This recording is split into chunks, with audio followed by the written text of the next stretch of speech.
spoke with my nurse practitioner, and he observed my daughter, and he has a deaf stepdaughter, so I felt really comfortable. And after, you know, the tubes were put in, she was responding to airplanes, but nobody suspected anything with her. I mean, she would crawl away, and you'd call her name, and she'd turn around and look, and he observed her, and he said, I really have no idea, but we need to get her tested. And so he set up for us in a different clinic and spoke with that audiologist.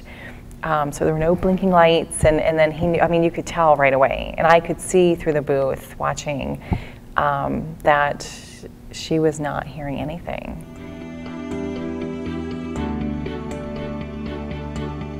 And then my youngest, you know, before we knew with her, she would cry, and I would, before she could see me, start talking to her, and I swear she calmed down.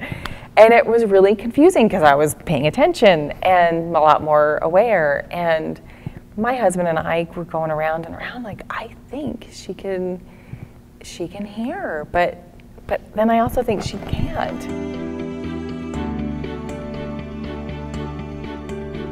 We actually ended up going a private route because the public route was so frustrating from the very beginning, and I couldn't even just kind of get someone to explain how to get from A to Z. And it was very clear that at least I walked away feeling like I wasn't going to be allowed to be the parent and be equal at the table.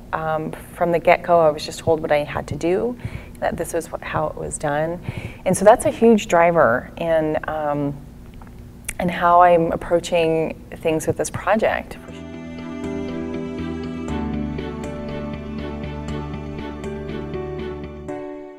I see that they really want that parent perspective. It's kind of nice, actually, because there are times when we just kind of feel like we're just a parent, but we're not. We actually have some really good input, even if it's just our own story. One of the things that we're going to introduce into the project is the midwife community. We have about 700 or more, it's actually over 700 births a year that are out-of-hospital births. And a large percentage of those babies don't get any newborn hearing screen.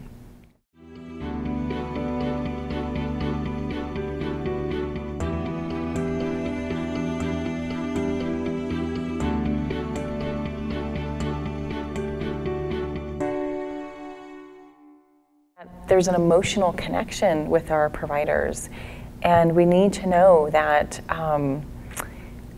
that they're, you know, current with deaf education, and that they're able to talk to us about what our options are, and that they're open to that, and that they're going to listen to us. You know, we have people doing this for 20 years, but they're using a model from 20 years ago, and that's not the model that's serving our kids today.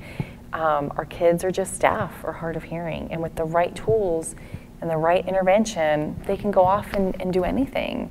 And but they need the right stuff from the very beginning, and so do the parents.